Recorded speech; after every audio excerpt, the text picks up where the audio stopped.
Di sini saya akan mendiskriminasi atau membebaskan modul 1.4 mengenai budaya positif.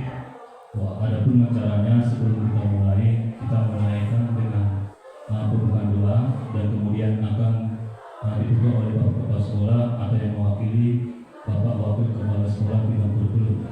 Adapun acara yang pertama kita buka kegiatan ini dimulai dengan doa. Silakan Bu kita.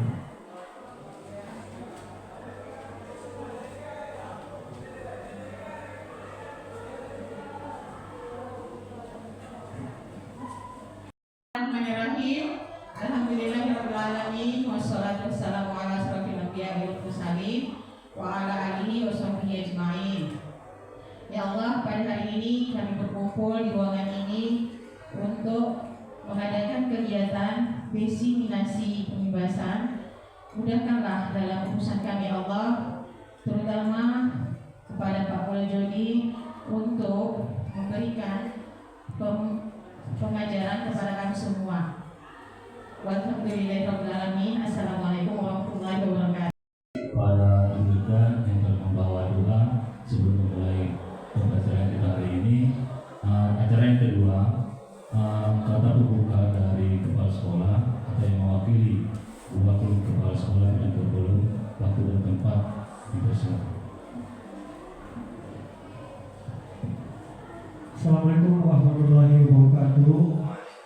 Selamat siang, salam sejahtera bagi kita semuanya, Horas. Pertama-tama puji syukur kita ucapkan kepada Allah SWT, Tuhan Yang Maha Esa, di mana pada siang berbahagia ini kita dapat mengikuti kegiatan di Lab Komputer SMA Negeri Kota Sibolga dalam kegiatan diseminasi pembebasan modul 1.4 budaya positif pendidikan guru penggerak kelas 11 Kota Sibolga. Yang saya hormati Bapak Ibu Wakil Kepala Sekolah SMA Negeri Kota Sibolga, yang kami hormati juga Bapak Ibu Guru dan pegawai yang berhadir di ruangan ini yang akan menjadi peserta dalam pembahasan modul 1.4 budaya positif. Adapun kegiatan ini Bapak Ibu merupakan bagian dari proses belajar di program pendidikan guru angkatan 11 yang nanti akan disampaikan oleh CGP hebat di sekolah kita, Bapak Mulyajodi Lebat Karuan SPD. Diharapkan kepada Bapak Ibu Guru selama mengikuti kegiatan pembahasan yang disampaikan oleh Bapak Mulyajodi, kita semua dapat mengikuti dengan baik dan juga nantinya dapat berbagi praktik baik selama kegiatan berlangsung. Ini merupakan salah satu program unggulan Kemendikbudristek.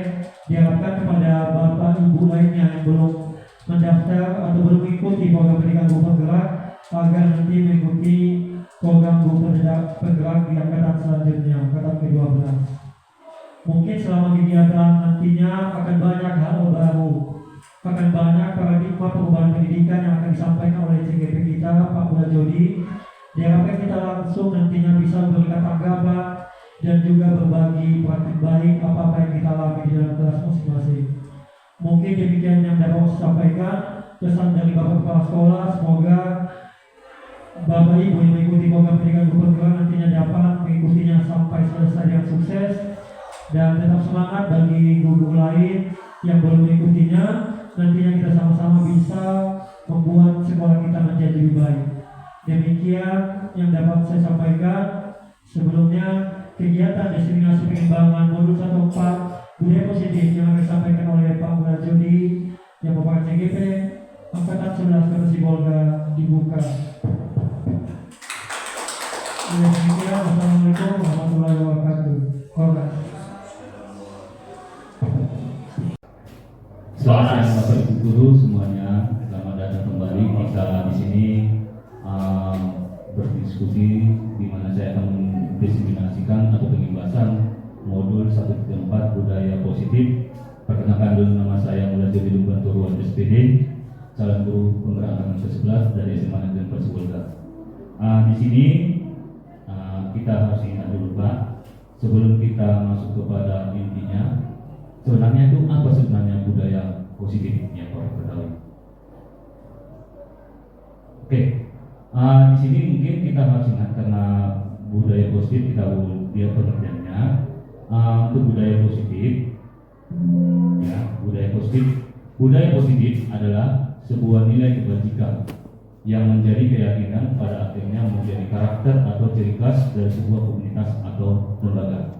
Jadi di sini maksudnya ada nilai-nilai kebajikan yang kita sepakati, khususnya kita berada di SMA Negeri 4 Sibolga, dan itu menjadi suatu ciri khas dalam sekolah kita atau di SMA Negeri 4 Sibolga. Kemudian di sini ya, budaya positif, ada poin-poin yang termasuk konsep dari budaya positif. Yang pertama itu ada perubahan paradigma positif. Poin yang kedua, disiplin positif. Yang ketiga, nilai kebajikan. Yang keempat, kebutuhan dasar manusia. Yang kelima, motivasi perilaku manusia. Yang enam, posisi kontrol guru. 7, keyakinan kelas. Dan ke-8 adalah segitiga restitusi. Yang poin pertama kita lihat budaya positif, perubahan paradigma belajar. Pembelajaran kita ketahui itu merupakan paradigma baru dengan pembelajaran yang dirancang berdasarkan prinsip pembelajaran diferensiasi, sehingga para peserta didik belajar sesuai dengan kebutuhannya berdasarkan tahap perkembangan sesuai dengan teori psikologi modern untuk mewujudkan profil pelajar Pancasila. Jadi di sini karena kita sudah masuk kurikulum merdeka dan juga kita menggunakan pembelajaran berdiferensiasi, tujuan daripada perubahan paradigma belajar yang kita harapkan itu terwujudnya profil pelajar Pancasila, di mana itu ada nilai kebajikannya ada 6, yang kita lihat itu beriman dan bertakwa dan berakhlak mulia. Yang kedua mandiri, yang ketiga bernalar kritis, 4 itu kreatif, yang kelima itu bergotong royong, dan yang keenam berbhinneka tunggal ika. Ya. Kemudian di sini ada miskonsepsi tentang teori kontrol. Ya, teori kontrol itu ada 4. Kita sebagai guru menganggap bahwa kita bisa mengontrol murid. Ya, gambaran kita bisa mengontrol murid, padahal kita tidak bisa mengontrol karena kita tahu perilaku murid itu kadang nanti sesuai dengan arahan yang kita berikan, murid itu tidak mau menerima perilaku yang kita harapkan. Yang kedua, itu ilusi bahwa semua penguatan positif efektif dan bermanfaat.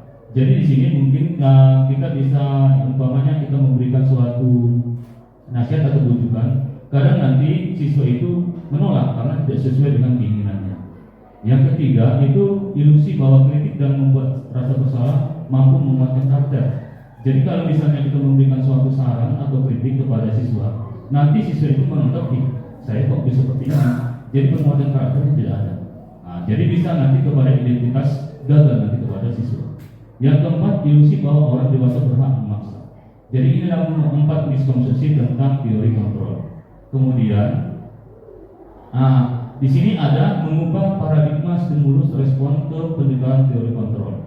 Jadi stimulus respon ya, misalnya secara realita itu ada kebutuhan yang kita atur sama. Tetapi kalau pada teori kontrol ya, itu realitas atau kebutuhan itu pasti kita berbeda. Tidak mungkin sama kebutuhan siswa yang satu dengan kebutuhan siswa yang lain, pasti berbeda.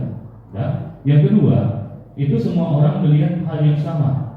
Jadi pada teori kontrol semua orang itu memiliki gambaran berbeda. Contohnya begini, kalau misalnya kita berikan suatu gambaran, misalnya suatu lebih, mungkin atau kita bilanglah ada sebuah, kita gambarkan gajah di sini, mungkin satu siswa menganggap bahwa kaki gajah itu 2. Ya, mungkin juga ada yang menganggap kaki gajah itu 4. Jadi dari sudut mana dia memandang? Itu dia Bapak Ibu. Kemudian yang ketiga,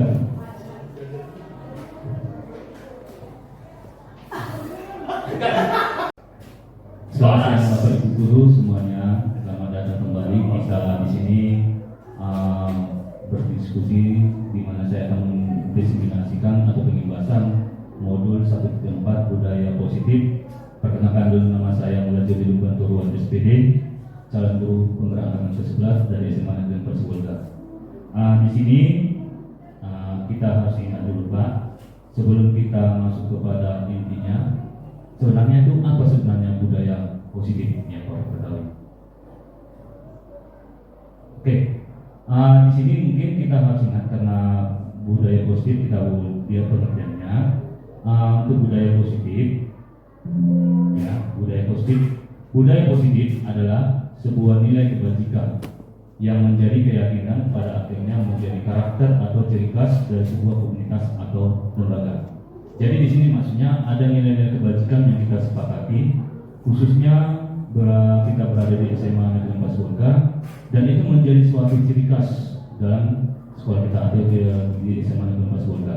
Kemudian di sini ya, budaya positif, ada poin-poin yang termasuk konsep dari budaya positif. Yang pertama itu ada perubahan paradigma positif. Poin yang kedua, disiplin positif. Yang ketiga, nilai kebajikan. Yang keempat, kebutuhan dasar manusia. Yang kelima, motivasi perilaku manusia. Yang enam, posisi kontrol guru. 7, keyakinan kelas. Dan kedelapan adalah segitiga restitusi. Yang poin pertama kita lihat budaya positif, perubahan paradigma belajar.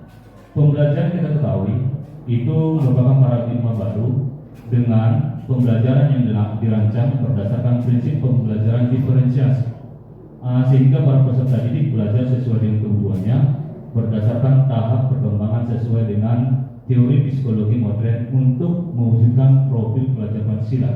Jadi di sini karena kita sudah masuk kurikulum merdeka dan juga kita menggunakan pembelajaran berdiferensiasi, tujuan daripada perubahan paradigma belajar yang kita harapkan itu terwujudnya profil pelajar Pancasila, di mana itu ada nilai kebajikannya ada 6, yang kita lihat itu beriman dan bertakwa dan berakhlak mulia.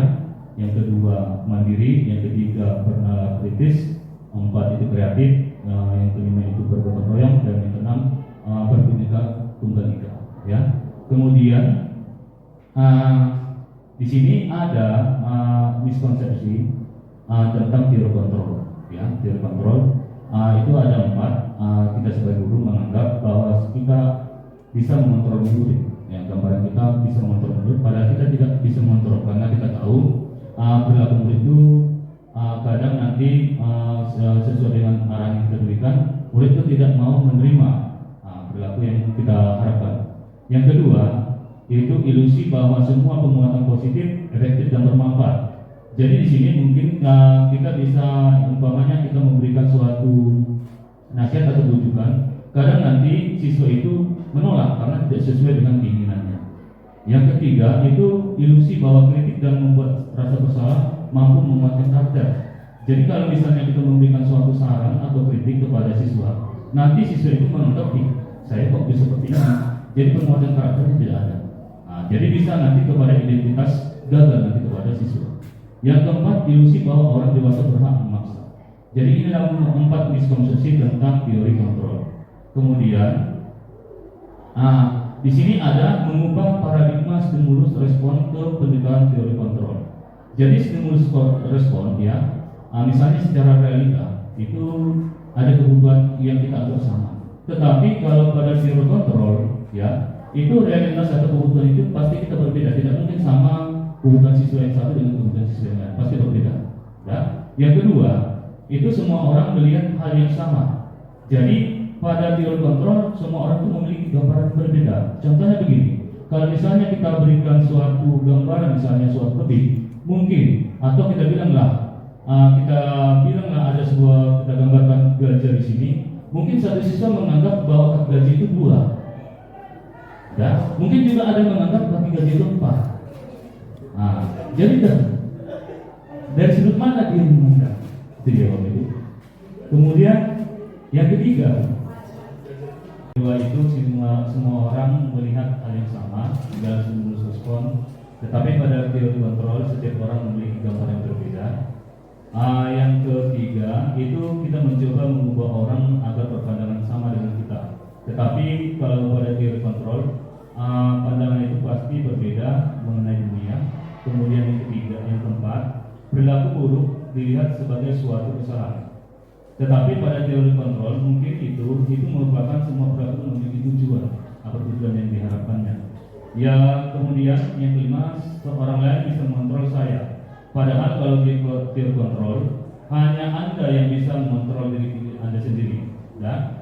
Kemudian stimulus responnya, saya bisa mengontrol orang lain. Tetapi pada teori kontrol Anda tidak dapat mengontrol orang lain. Kemudian adanya pemaksaan pada saat rujukan gagal pada stimulus respon. Tetapi pada teori kontrol, kolaborasi dan konsensusnya menciptakan pilihan-pilihan baru. Dan terakhir, model berpikir pada stimulus kontrol itu menang atau kalah. Tetapi pada teori kontrol itu model berpikir itu menang, itu dia. Kemudian selanjutnya kita masuk poin yaitu disiplin positif. Disiplin positif ini ya, kita tahu disiplin ini dia berasal dari kata disiplina yang artinya belajar. Jadi kalau disiplin itu artinya belajar, di mana disiplin mengacu kepada disiplin diri yang memiliki tanggung jawab terhadap apa yang dilakukan berdasarkan nilai-nilai yang diyakini.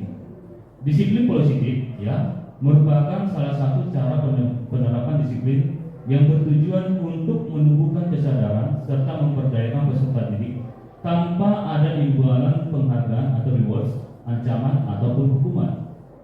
Sebagai pendidik tujuan kita adalah menciptakan peserta didik yang memiliki disiplin diri sehingga mereka berperilaku mengacu kepada nilai-nilai kebajikan yang universal dan memiliki motivasi intrinsik dalam perubahan perilaku ke arah yang lebih baik. Jadi yang diharapkan pada disiplin positif ini, bagaimana kita sebagai pendidik menciptakan ya situasi yang nyaman dengan nilai kebajikan yang sudah ada, kemudian adanya kesadaran diri dari siswa tersebut dan yang tercipta dari motivasi intrinsiknya. Kemudian nilai kebajikan, ya nilai kebajikan ini itu yang sudah kita lihat di sini itu nilai yang disepakati bersama. Lepas dari suku bangsa, agama, bahasa maupun latar belakangnya. Jadi contohnya ini bisa nilai kebajikan itu berasal dari organisasi atau institusi. Khususnya kita lihat itu kalau kita berada sekarang saat ini di sekolah SMA Negeri 4 Sibolga, kita mengarah kepada profil pelajar Pancasila, di mana nilai kebajikan yang kita harapkan itu siswa kita atau murid kita itu beriman dan bertakwa pada Tuhan Yang Maha Esa dan berakhlak mulia, berbinekaan global, gotong royong, mandiri, kreatif, dan bernalar kritis. Kemudian ada nilai kebajikan yang lain, ya dari IPO Primary Years Program atau PYP. Itu merupakan nilai kebajikan yang ada adalah toleransi, rasa hormat, integritas, mandiri, menghargai, antusias, empati, keingintahuan, kreativitas, kerjasama, percaya diri, dan komitmen. Sedangkan untuk keterampilan hidup ada nilai kebajikan atau dikatakan life skill, itu dapat dipercaya, lurus hati, pendengar yang aktif, tidak merendahkan orang lain, dan memberikan yang terbaik dari diri. Kemudian ada beberapa nilai-nilai kebajikan yang tercantum yang pada IBO ataupun keterampilan hidup merupakan irisan, ya irisan ada di dalamnya. Yaitu contoh organisasi institusi lainnya bisa menghasilkan 9 pilar karakter, kemudian the 7 essential virtual atau the virtual project, yaitu memiliki beberapa nilai kebajikan yang telah ada di IBO ataupun keterampilan hidup. Kemudian kebutuhan dasar. Kebutuhan dasar manusia ini kan ada 5. Tetapi kita lihat dulu pengertian apa kebutuhan dasar. Kebutuhan dasar itu merupakan segala sesuatu yang kita lakukan untuk mendapatkan apa yang kita inginkan. Seluruh tindakan yang kita lakukan memiliki tujuan tertentu dan semua usaha terbaik yang kita lakukan adalah dalam rangka agar kebutuhan dasar kita terpenuhi dengan baik. Jadi kebutuhan dasar ini saya katakan tadi ada 5. Yang pertama kebutuhan yang paling dasar itu bertahan hidup. Yang kedua kasih sayang dan rasa diterima. Yang ketiga adalah penguasaan, yang keempat kebebasan, dan yang kelima adanya kesenangan. Apa yang terdapat di dalam kebutuhan dasar manusia ini? Yang pertama kita lihat kebutuhan dasar. Kalau bertahan hidup, pasti kalau bertahan hidup yang pertama kita lihat adalah makanan, pakaian, tempat tinggal, keamanan, dan kesehatan. Kemudian kebutuhan kasih sayang dan rasa diterima itu adalah rasa diterima, dipedulikan, berbagi, kerjasama, menjadi bagian dalam kelompok tersebut. Itu kalau kasih sayang dan rasa terima. Yang ketiga penguasaan. Kalau penguasaan itu merupakan harga diri, keinginan untuk dianggap memimpin, berprestasi, diakui dan didengar. Kemudian kebutuhan yang lain itu kebebasan yang mencakup di dalamnya itu adalah mandiri, memiliki pilihan, mencoba hal baru, mampu mengendalikan arah dirinya. Yang terakhir kebutuhan dasar manusia itu kesenangan. Berarti setiap orang punya kesenangan. Itu yang tercakup di situ bermain, humor, antusiasme, dan tertawa. Itulah kebutuhan dasarnya. Jadi kalau misalnya kita lihat pada suatu permasalahan, ya kita buatlah permasalahan itu pertanyaan pemantik atau pemandu. Misalkan kita buat di dalam suatu sekolah, contohnya ini, Ibu Ambar, guru wali kelas 2A di SD Pelita Hati, sedang bingung menghadapi ulah salah satu murid di kelasnya, Doni. Beberapa anak di kelas 2A telah datang padanya dan mengeluhkan Doni yang sering meminta bekal makan siang mereka dengan paksa. Menurut Anda, kira-kira apa alasan Doni melakukan hal itu? Jadi kita bisa melihat ya berdasarkan 5 kebutuhan dasar manusia itu dengan berbagai macam sudut pandang. Jadi yang pertama, kalau kita lihat kebutuhan bertahan hidup, kemungkinan Doni itu lapar, ya, dan orang tuanya tidak membawakan bekal untuk dia. Itu kebutuhan dasarnya. Kemungkinan kita lihat dari sudut pandang. Kemudian kalau kita lihat kebutuhan kasih sayang dan rasa terima, mungkin ia merasa senang, ya, karena diperhatikan temannya. Dan ketika dia dilakukan dulu kepada orang tuanya, ia pun senang karena diperhatikan orang tuanya. Kemungkinan juga itu dia. Selanjutnya, kemudian yang dasar yang ketiga ada penguasaan.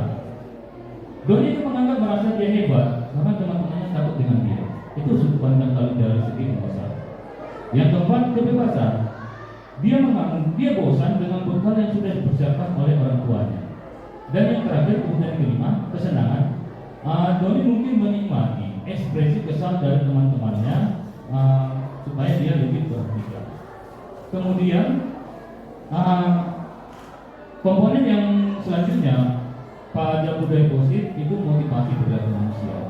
Di dalam kehidupan manusia, motivasi itu ada dua, ya.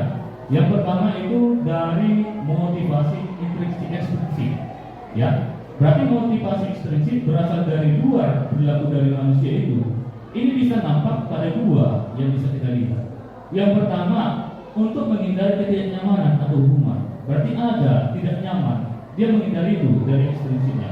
Kemudian, untuk mendapatkan imbalan atau penghargaan dari orang lain. Kemudian motivasi intrinsik yang berasal dari perilaku manusia itu sendiri dari dalam itu untuk menjadikan orang yang mereka inginkan dan menghargai diri sendiri dengan nilai yang mereka percaya. Ada suatu nilai yang dipercaya dari motivasi intrinsik. Jadi dia merasa nyaman dia kalau di motivasi intrinsik. Selanjutnya, dari motivasi ekstrinsik dan intrinsik ini dapat kita lihat, kita buat pembagiannya, ya. Di sini kita lihat ada hukuman, konsekuensi, dan restitusi, ya. Di mana ketiga pengertian ini sebenarnya hampir mirip, tetapi ada perbedaan sedikit, ya. Ada perbedaan sedikit. Kalau misalnya kita lihat hukuman itu ciri-cirinya ini tidak berencana atau tiba-tiba. Ya. Kemudian yang kedua, kita lihat ciri-ciri yang kedua, murid tidak tahu apa yang akan terjadi atau tidak dilibatkan. Yang ketiga, ini bersifatnya satu arah saja.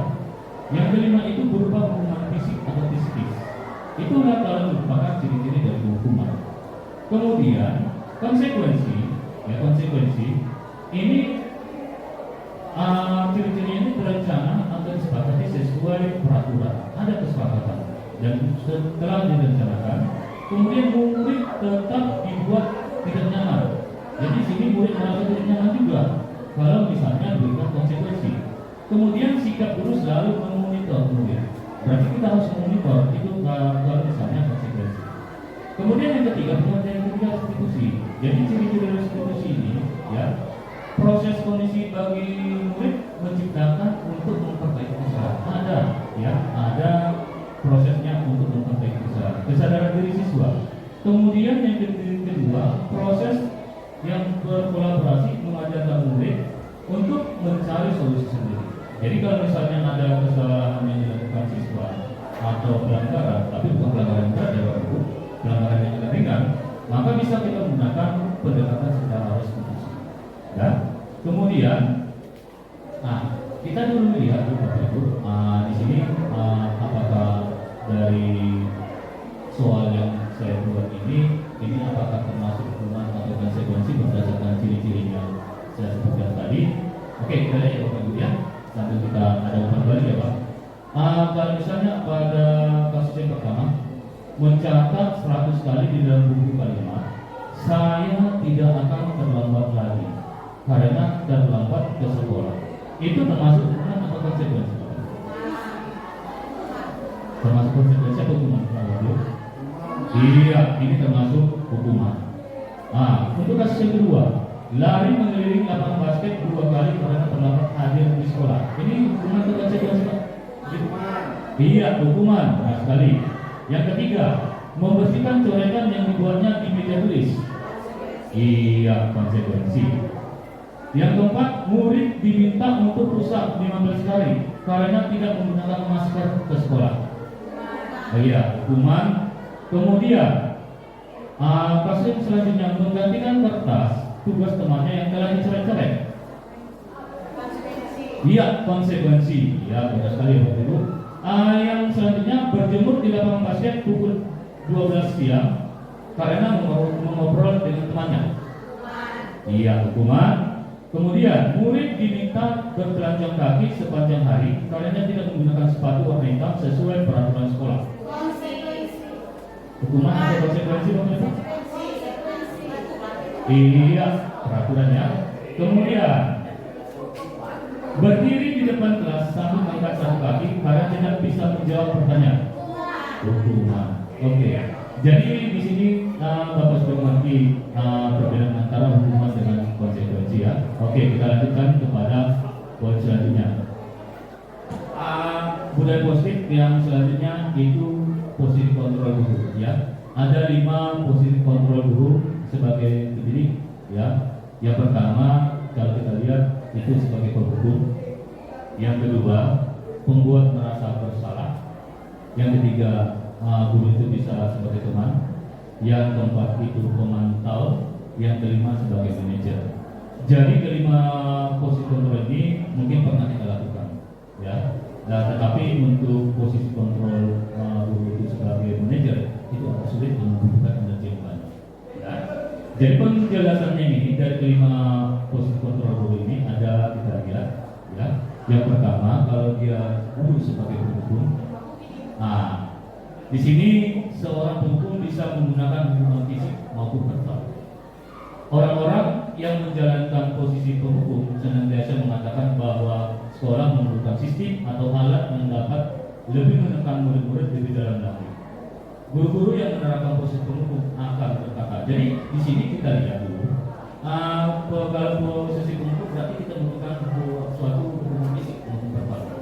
Jadi bahasa-bahasa yang kita berikan di sini nanti ada nanti di sini patuhi peraturan saya atau awas kamu selalu salah saja.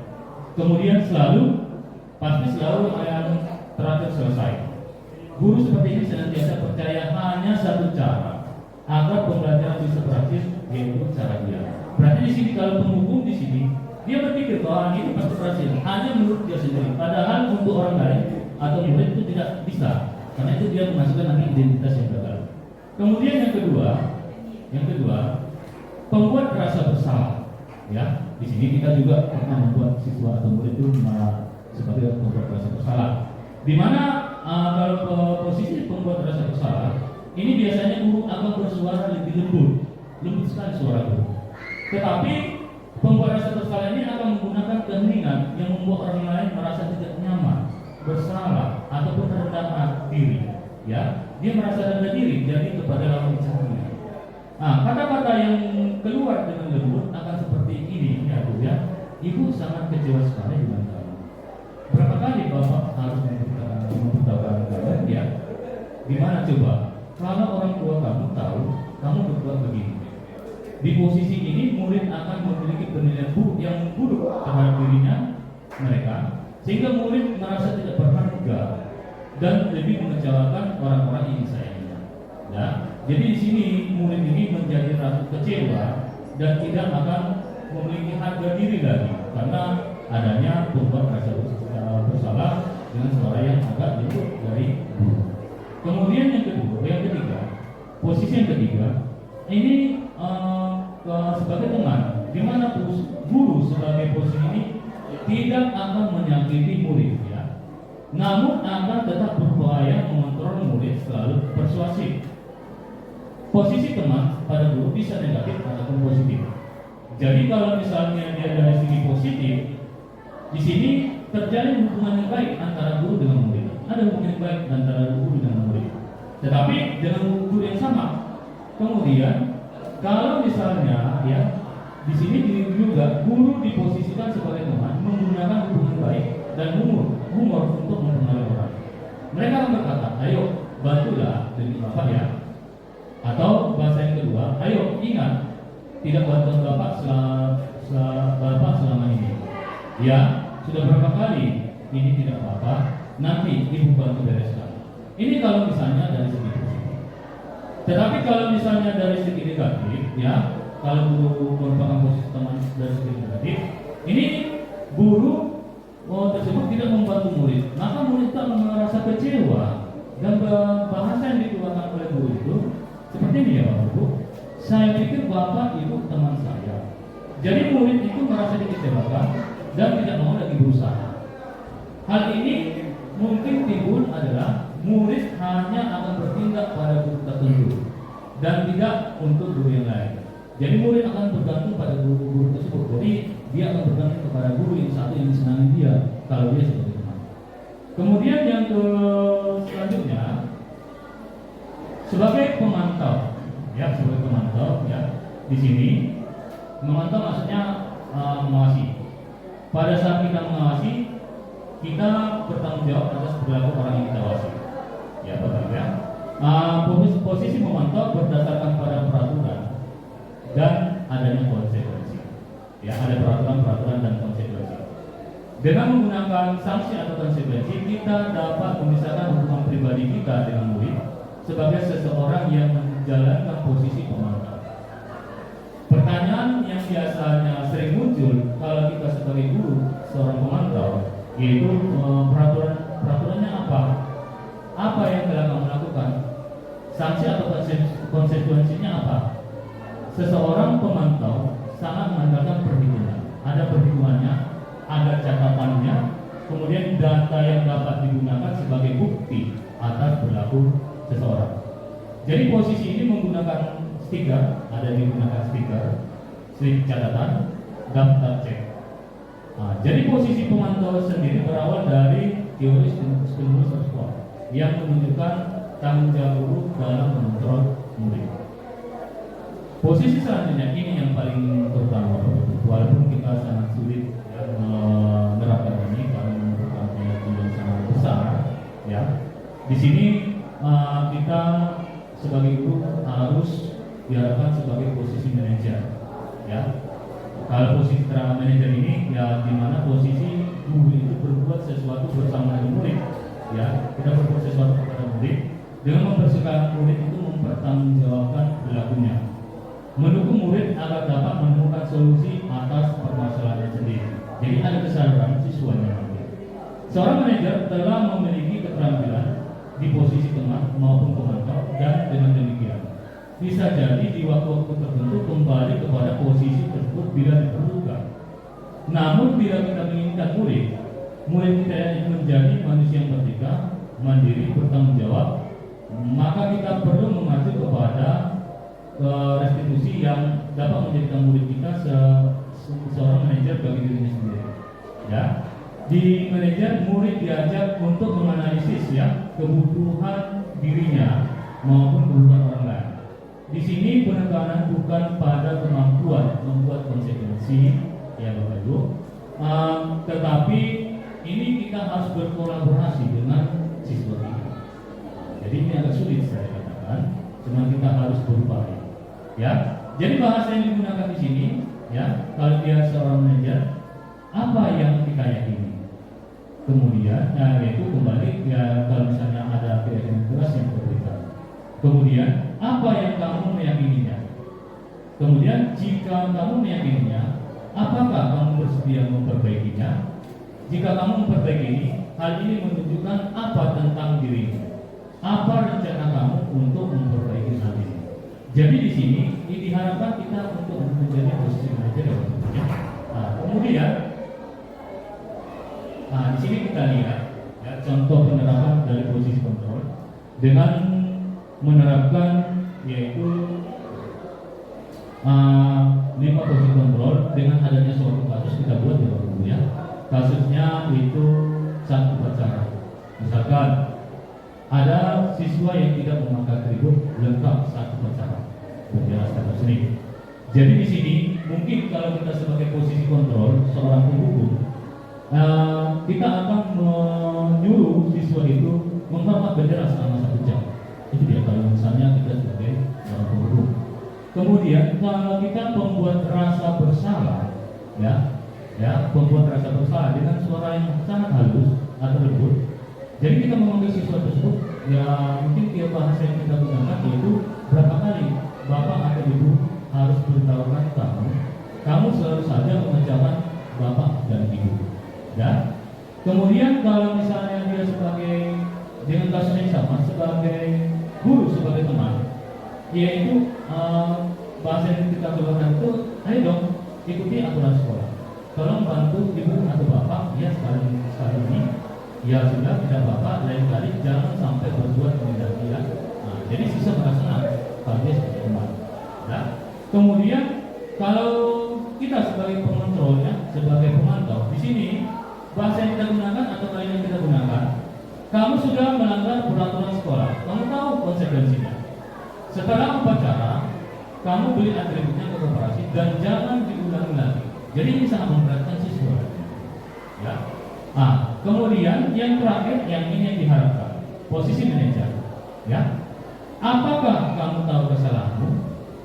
Kira-kira bagaimana kamu memperbaiki kesalahanmu? Jadi siswa merasa, oh iya, dia sadar akan posisinya. Jadi kalau posisi manajer ini, berarti kita redam dulu emosi dari siswa. Ya, kalau misalnya. Setelah emosinya redam, baru kita ajak dia berkomunikasi dengan menggali kesadaran diri siswa tersebut. Selanjutnya, ya. Sekarang kita lihat ya Pak, Ibu ya. Ini ada kasus atau soal yang saya berikan kepada Bapak Ibu. Apakah ini posisi kontrol yang mana yang kita buat? Yang pertama, saya kecewa sekali dengan kamu. Ini termasuk posisi kontrol mana? Penghukum, pemantau, pembuat merasa bersalah, teman atau manajer? Iya, membuat rasa bersalah. Kemudian ini ada juga kalimat yang seperti ini, kamu selalu saja salah. Ini sebagai apa? Kamu selalu saja salah. Sebagai? Iya, penghukum. Kemudian ada kalimat yang ketiga, apa rencanamu untuk menyelesaikan masalah ini? Manajer. Selanjutnya, ayolah, lakukanlah demi ibu atau bapak ya.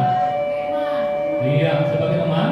Yang terakhir, kamu tidak mendapatkan nilai jika tidak mengerjakan tugas.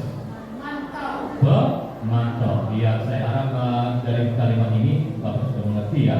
Apakah itu termasuk posisi kontrol yang mana?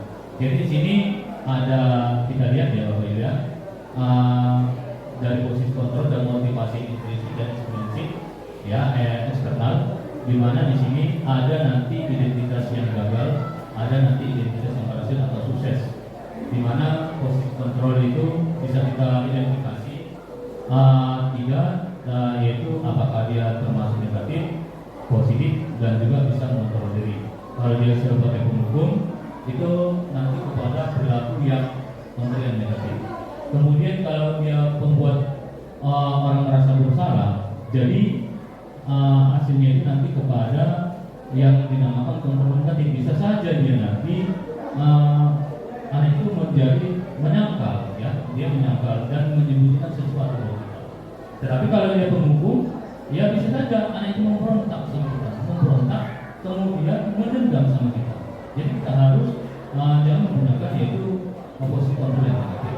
Tetapi kalau posisi kontrol yang positif, yaitu sebagai teman, pemantau, ya, nanti hasilnya di sini kalau misalnya pemantau, dia nanti harus menyesuaikan yang kita sepakati dan juga harus diawasi.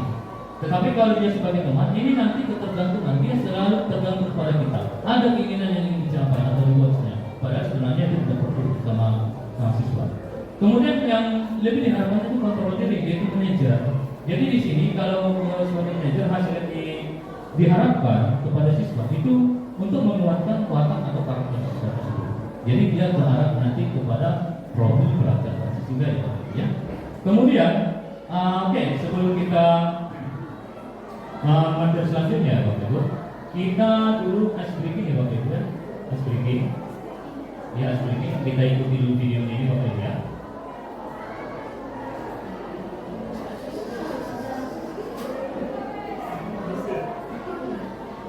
Baik, ya.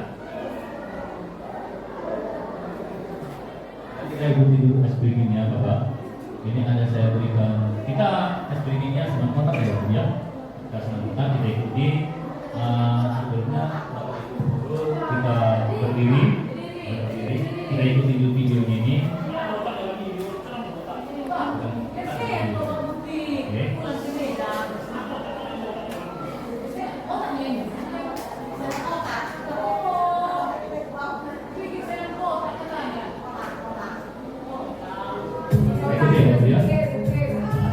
Dari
Oke, itulah stringing yang kita lakukan Bapak Ibu supaya kita bisa melanjutkan kepada materi kita selanjutnya, yaitu poin yang selanjutnya pada budaya positif, yaitu membuat keyakinan kelas. Jadi keyakinan kelas itu bagaimana, mengapa keyakinan kelas itu dibuat, atau mengapa bukan peraturan kelas. Jadi kita harus tahu dulu apa perbedaan antara keyakinan kelas dan peraturan kelas. Jadi di sini kita lihat kalau keyakinan kelas, perbedaan antara keyakinan kelas versus peraturan kelas. Ya, kalau keyakinan kelas ini merupakan kesepakatan yang dibuat bersama antara guru dan siswa untuk menciptakan lingkungan belajar yang positif dan produktif di dalam kelas. Jadi di sini Bapak Ibu, sebelum kita membuat suatu pembelajaran pada materi yang kita buat, ya materi yang kita aku, di sini kita buat dulu kesepakatan bersama antara kita dengan murid, ya, supaya ada menciptakan lingkungan belajar yang efektif. Dan yang kalau pengertian dari peraturan kelas, isi-isinya ini yaitu guru tidak melibatkan siswa. Berarti hanya patokannya pada guru. Berarti siswa itu harus mengikuti apa yang dikatakan oleh guru sesuai dengan peraturan yang telah dibuat. Dan di sini membuat efek yang negatif pada siswa karena di sini tidak akan tercipta nanti lingkungan belajar yang positif, tapi dia akan negatif sehingga siswa akan cenderung malas. Tidak ada interaksi antara guru dengan murid. Padahal diharapkan ya di sekolah ini terjadi kolaborasi, ya, tercipta kolaborasi di dalam kelas selama pembelajaran yang kita buat pada siswa. Kemudian kita lihat ya, Bapak Ibu, kalau misalnya kita ingin membentuk materi dengan kelas di dalam kelas kita dalam materi kita sendiri, di sini keyakinan kelas itu sebenarnya itu bersifat abstrak. Dia tidak nyata. Yang kedua, bahasa yang digunakan itu harus menggunakan pernyataan universal, harus umum dia, ya. Kemudian dibuat dalam pernyataan positif. Dan yang ketiga, yang keempat itu sedikit saja agar mudah diingat, ya. Kita buat sedikit, jangan terlalu banyak sekali kita buat keyakinan kelas di dalam kelas yang mau kita ajarkan. Kemudian sesuai dengan kondisi kelas dan sekolah sehingga mudah diterapkan. Yang terakhir itu semua warga sekolah atau warga kelas dilibatkan saat membuat keyakinan kelas. Jadi di sini kalau misalnya kita ingin membentuk keyakinan kelas, kita kumpul siswanya, kemudian siswa yang lebih banyak membuat keyakinannya, ya. Kita buat ya keyakinannya, kemudian kita buat, ya, seperti yang saya buat sini, yaitu membuat kertas tip, kemudian ditempelkan ke depan dengan menggunakan, kemudian mereka mengisi dulu apa keyakinan yang mereka sepakati dulu. Selanjutnya mereka akan menempelkan keyakinan kelasnya masing-masing, ya, yang telah ditulis oleh siswa tersebut.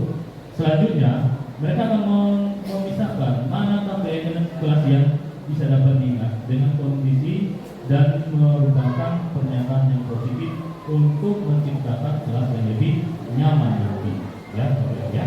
Kemudian kita lihat, ya, di sini ada saya buat pembuatan, ya, video pembuatan untuk membuat keyakinan kelas. Di sini saya membuat videonya ini, kebetulan ada tugas juga, ya, dari guru penggerak di sini di sebuah hasil. Di sini saya membuat keyakinan kelas pada mata pelajaran saya sendiri, yaitu pelajaran fisika, khususnya di kelas 11 ini. Kita lihat dan Bapak Ibu guru bagaimana tahapan-tahapan dalam pembuatan keyakinan kelas yang saya berikan ini, ya, Bapak Ibu. Mudah-mudahan ini bisa menjadi suatu bagi Bapak Ibu untuk membuatnya di dalam kelasnya masing-masing. Kita akan yang dulu.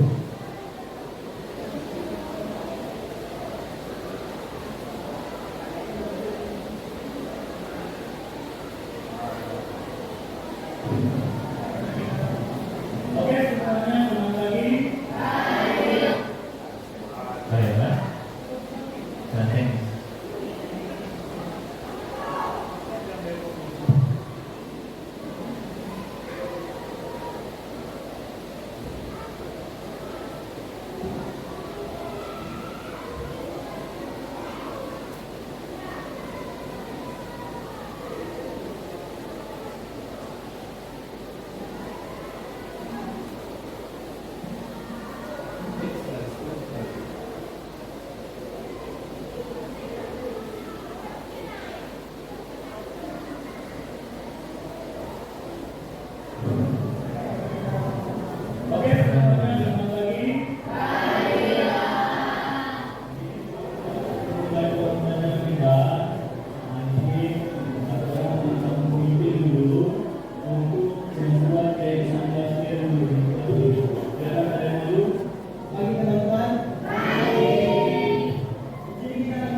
Nah,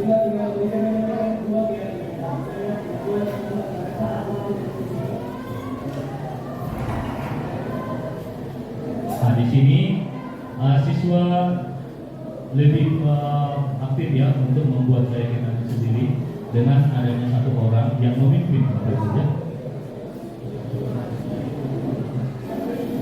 Kemudian setelah siswa membaca, di sini siswa membuat atau menempelkan keyakinan kelasnya. Selanjutnya setelah terkumpul semua, ya, di sini dipimpin oleh satu orang tersebut.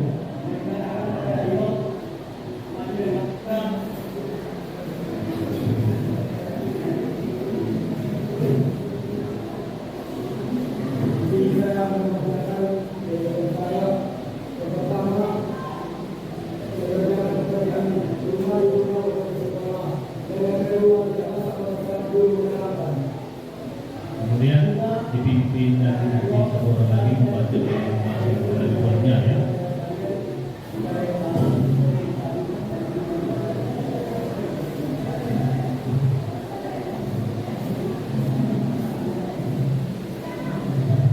Kemudian siswa yang memimpin itu dan mengambil temannya untuk mengumpulkan ya, keyakinan kelas yang sama dibentuk menjadi satu nanti, dan kemudian pemimpinnya itu mengambil suatu kesimpulan dari keyakinan kelas yang sudah dibuat oleh teman-temannya.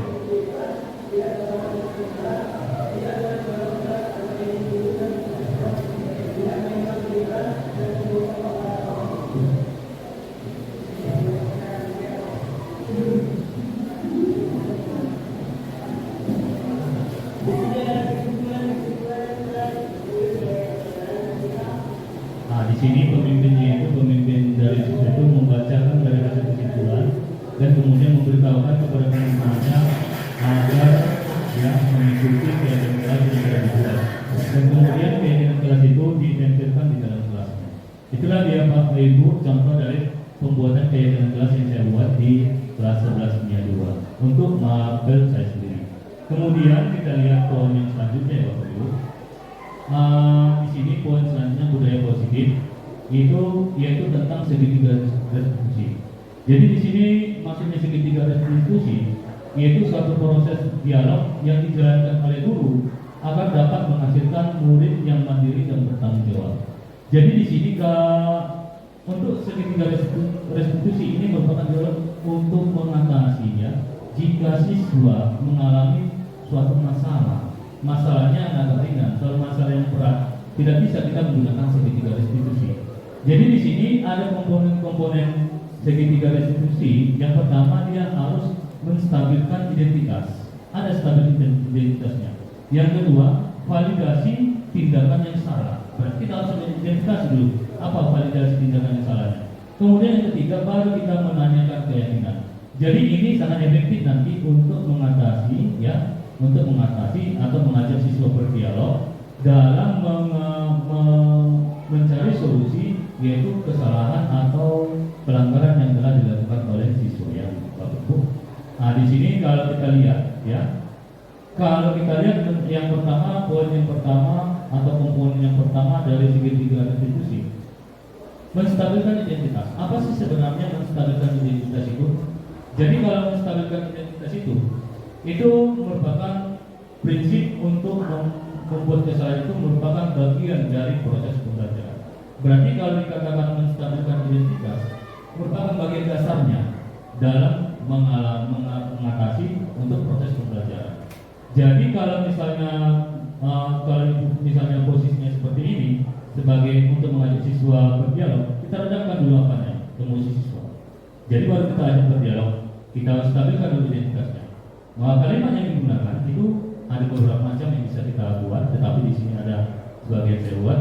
Yang pertama, berbuat salah itu wajar. Tidak ada manusia yang sempurna. Ibu atau bapak juga pernah melakukan itu.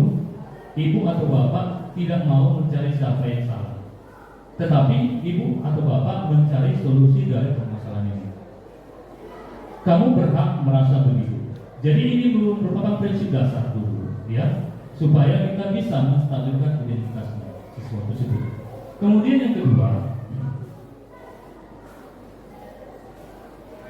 yang kedua itu melakukan validasi tindakan salah. Berarti kalau misalnya melakukan validasi tindakan salah, prinsipnya ini setiap perilaku berupaya memenuhi suatu kebutuhan tertentu. Ada kebutuhan yang harus kita lihat supaya kita validasi dia tindakan-tindakan salah tersebut. Jadi kalimat yang bisa kita buat, ya, di sini saya paparkan sebagian, ya. Kamu pasti punya alasan mengapa melakukan hal itu. Itu dia. Yang kedua, kalimat yang kedua, kamu patut bangga karena telah melindungi sesuatu yang penting buat kamu. Yang ketiga, kamu melakukannya karena mempertahankan sesuatu yang penting bagimu.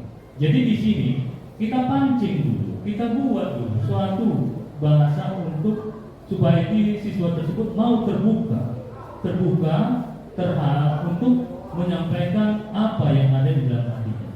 Dan kemudian yang terakhir, poin yang terakhir yaitu menanyakan keyakinan. Jadi kita buat dulu keyakinannya kita buat keyakinannya. Jadi prinsip dari menanyakan keyakinan itu berasal dari teori kontrol, ya. Di mana kita pada dasarnya kita termotivasi secara motivasi intrinsik dari dalam diri siswa. Maka nanti setelah kita buat keyakinan kelas, baru kita tanya kalimat kepada siswanya ini, apa keyakinan kelas yang kita buat. Nah, yang kedua, nilai-nilai apa yang telah disepakati bersama. Baru, seperti apa gambaran sebuah kelas yang ideal dilakukan. Selanjutnya, kamu ingin menjadi orang seperti apa. Jadi inilah yang perlu kita buat untuk menanyakan keyakinan kepada siswa tersebut, sehingga muncullah di dalam diri siswa itu, perilakunya itu berdasarkan motivasi intrinsiknya ada kesadaran diri untuk memperbaiki yaitu pelanggaran atau kesalahan yang dia lakukan.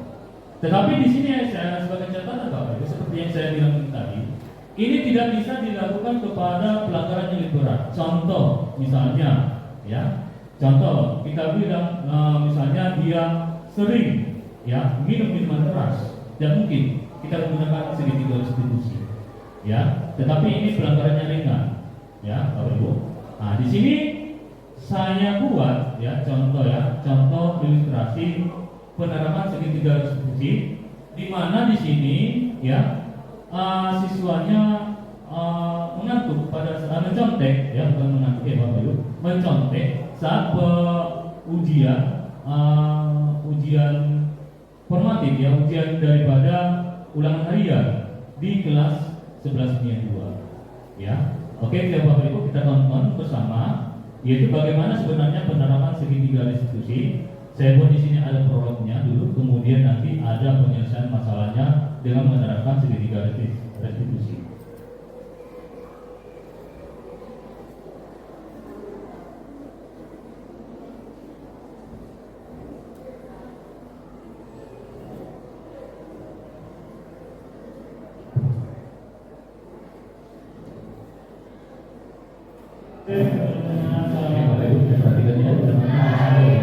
Bagaimana tahapan-tahapan daripada segitiga restitusi yang saya buat di dalam tayangan ini.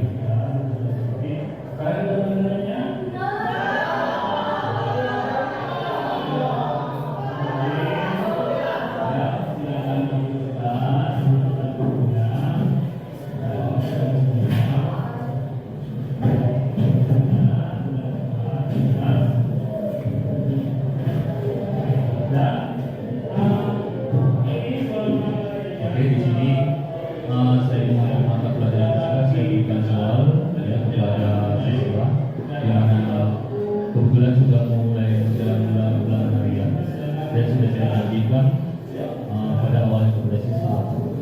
Tapi di sini persiapan siswa tidak ada.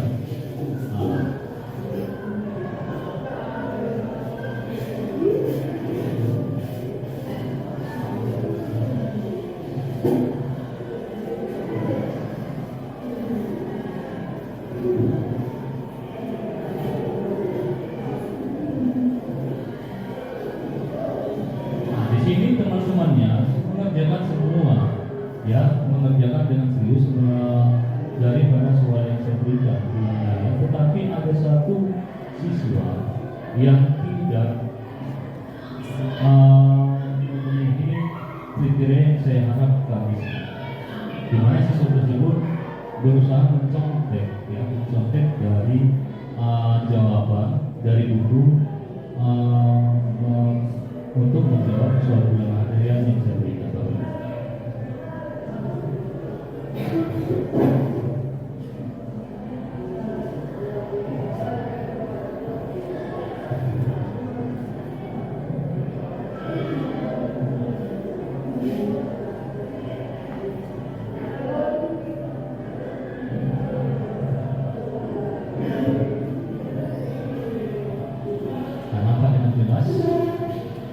Siswa tersebut mulai melihat secara kiri kanan alamatnya.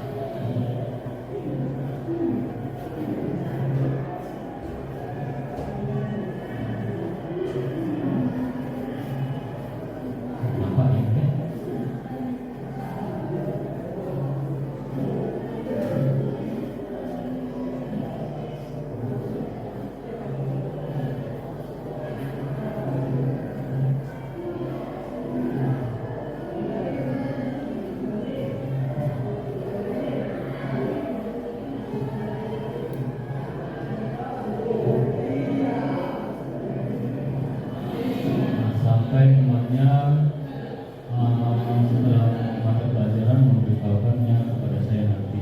Kemudian siswa tersebut saya panggil ke ruangan saya untuk berdialog mengenai kesalahan yang dilakukannya. Kemudian saya menerapkan nanti segitiga resolusi.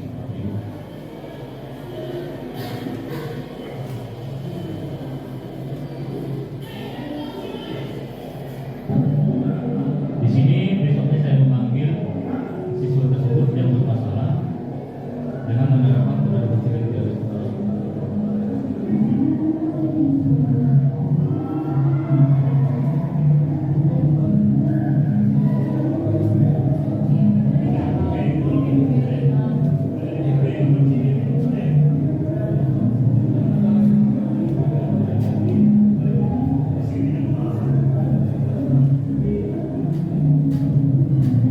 Di sini saya menanyakan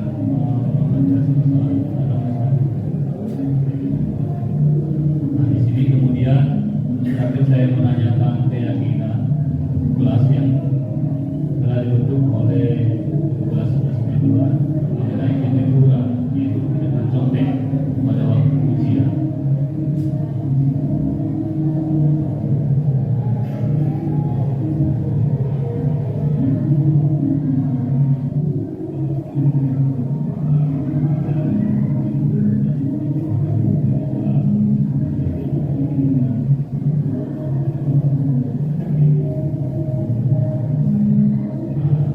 Di sini kemudian terlihat bahwa siswa itu senang, dan kemudian saya memberikan suatu testimoni bagaimana sistem sebenarnya penerapan segitiga restitusi yang diberikan kepada siswa tersebut.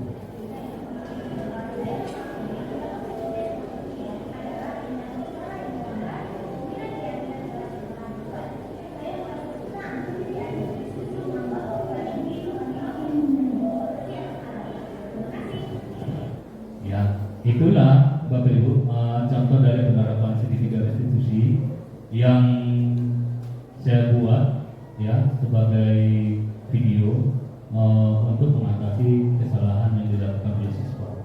Itu kesalahannya yang agak ringan, bukan yang berat. Jadi di sini akhirnya kita buat penutup dari paparan materi yang saya buat ya. Penutupnya di sini dalam penerapan program disiplin positif, yaitu hendaknya guru memiliki standar kepribadian, profesional, dan sosial yang baik, di mana guru mampu merefleksikan dalam posisi kontrol saat ini. Ya, berarti kita harus mampu memposisikan diri kita sebenarnya kepada posisi kontrol yang mana. Dan tetapi yang diharapkan di sini posisi kontrol yang diharapkan itu adalah posisi kontrol yaitu sebagai manajer, di mana kita bisa dapat mengatasi suatu permasalahan yang dialami oleh siswa dengan menerapkan segitiga restitusi.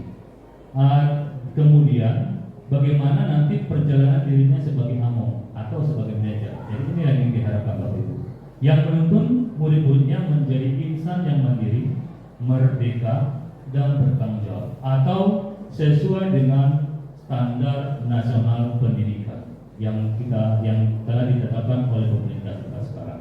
Jadi demikianlah ya Bapak Ibu hasil dari paparan materi yang saya berikan mengenai budaya positif ya. Jikalau ada dari Bapak Ibu memberikan suatu pertanyaan yang bersifatnya membangun ya dari destinasi yang saya paparkan ini untuk nanti kelaknya sebagai rancangan nanti ya yang bisa dapat diterapkan di SMA Negeri 4 Sibolga.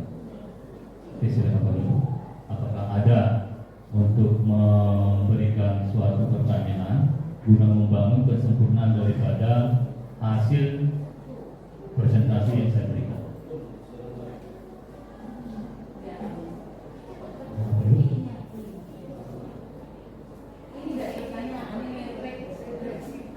Ada Bapak Ibu? Ada. Pak.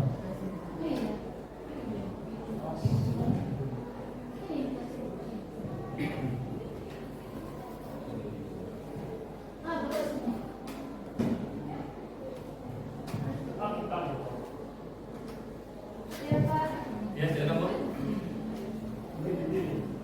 Ya, terima kasih pada Pak Juri yang memberi saya kesempatan untuk bertanya. Jadi gini Pak, apakah dalam segitiga restitusi dalam menyelesaikan masalah boleh 2 langkah? Iya, terima kasih. Oke, terima kasih kepada Ibu Berlian yang telah memberikan pertanyaan.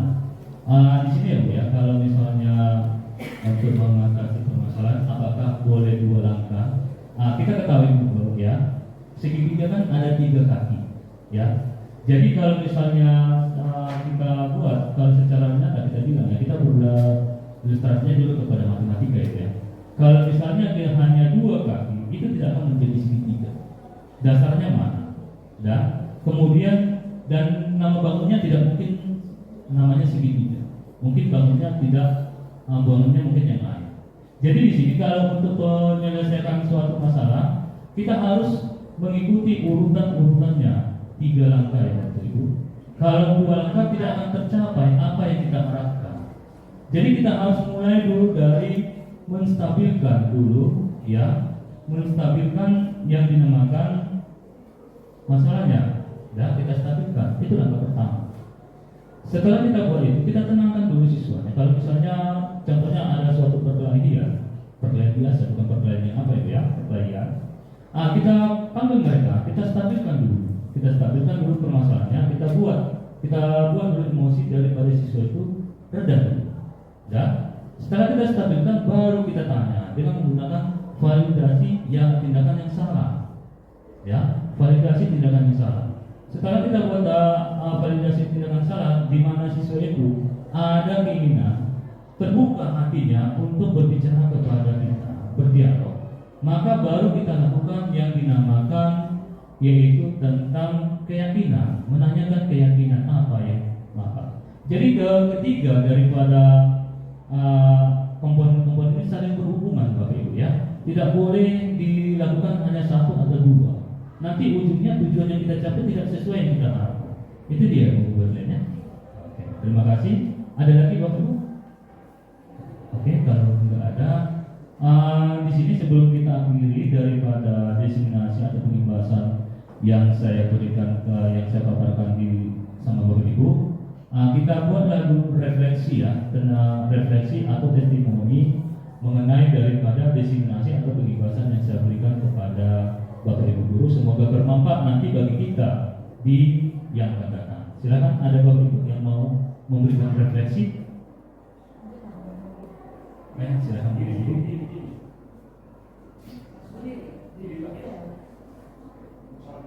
Jadi terima kasih untuk pagi ini, terima kasih kepada Bapak Pak Mullah Jodi yang telah memberikan sebuah penjelasan atau diseminasi kepada kami.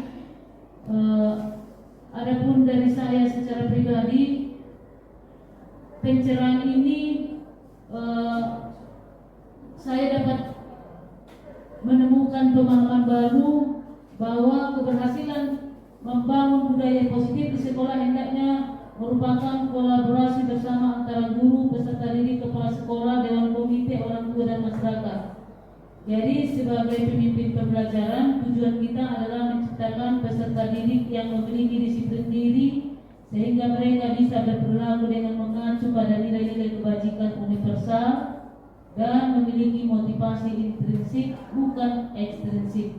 Saya juga mengucapkan terima kasih pada Bapak atas ilmunya dan memberikan inspirasi bagi saya dalam menyelesaikan masalah siswa. Semoga kita untuk kedepannya berbagi hal-hal yang baru demi untuk kemajuan SMA Negeri 4 Sibolga. Mungkin hanya sedikit refleksi yang bisa saya berikan. Terima kasih atas kesempatannya. Oke, terima kasih Bapak Ibu Guru atas waktu dan kesediaannya untuk hadir pada saat ini. Saya mengucapkan terima kasih. Akhir kata saya tutup hasil diseminasi atau penjelasan modul 1-4 yaitu tentang budaya positif pada hari ini. Terima kasih.